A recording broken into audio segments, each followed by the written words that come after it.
ஹர ஹர நம பார்வதி பதையே அரகர மகாதேவா. தென்னாடுடைய சிவனே போற்றி, எந்நாட்டவர்க்கும் இறைவா போற்றி. வெற்றிவேல் முருகனுக்கு அரோகராம்.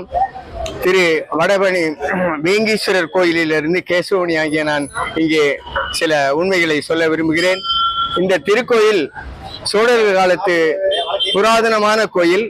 இந்த கோயிலில் வழிபாடுகள் முறையாக ஒவ்வொரு மாதமும் வெகு விமரிசையாக நடந்து கொண்டிருக்கிறது. இன்றைய தினம் நவகிரகங்களிலே இருக்கின்ற சனீஸ்வர பகவான் கும்பராசியில இருந்து மீன ராசிக்கு பிரவேசிக்கிறார்.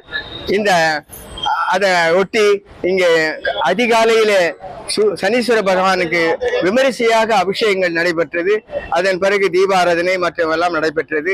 அதே போன்று இங்க நவகிரகமும் தனி சன்னதியாக 9 நவகிரக நாயகர்களும் இங்கே அமர்ந்து அருள் புரிந்து கொண்டிருக்கார்கள். இந்த கோயிலிலே வலம் செய்கின்றவர்கள் எல்லோரும் இந்த கோயில் வழிபாடானது திரு அறங்காவலர் பரம்பரை அரங்காவலருடைய கண்காணிப்பிலே இந்த கோயில் நடந்து கொண்டிருக்கிறது. இங்கே பூஜை எல்லாம் வெகு விமரிசையாக மாதந்தோறும் வெகு விமரிசையாக ஒவ்வொரு உற்சவங்களும் இங்கே நடைபெற்று கொண்டிருக்கிறது.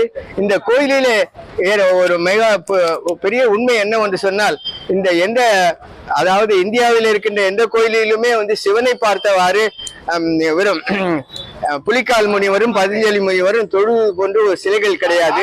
இந்த கோயிலில் தான் இருக்கிறது.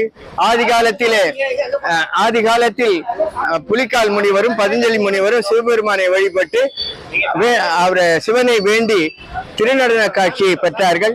அப்பேற்பட்ட புண்ணிய ஸ்தலம் இது. இங்கே வழிபடுவதற்கு எல்லாம் எல்லா விதமான பலன்களும் நலங்களும் நன்றாக நிறைவேறி இங்க வருகின்ற பக்தர்கள் எல்லோரும் சிறந்த முறையிலே வழிபாடு செய்து கொண்டு எல்லா நன்மைகளும் அடைகிறார்கள்.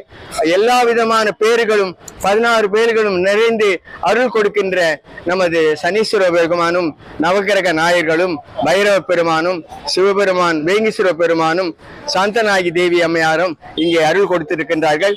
அப்பேற்பட்ட வழிபாடு செய்கின்ற இந்த தலம் மிகவும் பெருமை வாய்ந்தது, வழிபாட்டுக்கு உரியது. நன்றி, வணக்கம்.